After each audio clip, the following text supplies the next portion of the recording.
السلام علیکم اسپریڈ اسلام کے ناظرین۔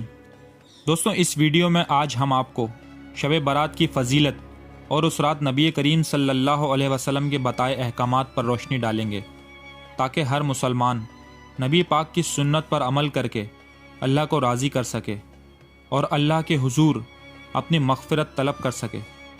دوستوں، حضرت ابو بکر صدیق حضور پاک صلی اللہ علیہ وسلم سے روایت کرتے ہیں کہ آپ نے فرمایا، اللہ تعالیٰ 15ویں شعبان کی رات آسمانی دنیا کی طرف اپنی شان کے مطابق نزول فرماتے ہیں اور اس رات ہر شخص کی مغفرت کر دی جاتی ہے سوائے شرک کرنے والے یا ایسے شخص کے جس کے دل میں بغض ہو۔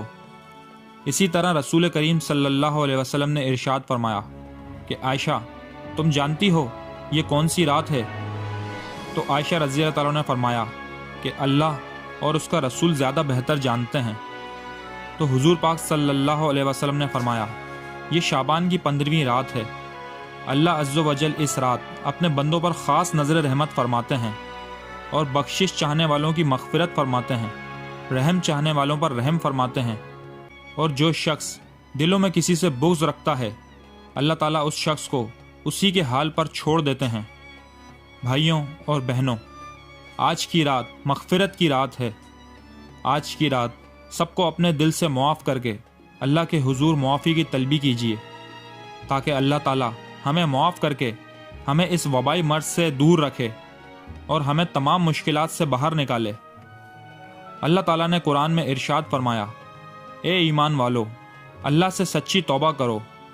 نبی کریم صلی اللہ علیہ وسلم نے فرمایا، جو انسان گناہ کر بیٹھے پھر وضو کر کے 2 رکعت نماز پڑھ کر اللہ کے حضور معافی مانگے تو اللہ تعالیٰ اس کے گناہ معاف کر دے گا۔ دوستوں، آج کی رات کم از کم 2 رکعت نماز پڑھیں اور اپنے گھر والوں کو بھی اس پیغام کو پہنچائیں تاکہ اللہ پاک ہمارے درمیان محبت الفت پیدا فرمائے۔ دوستوں، چینل کو سبسکرائب کریں تاکہ مزید اچھی ویڈیوز آپ تک پہنچتی رہیں۔ جزاک اللہ خیر۔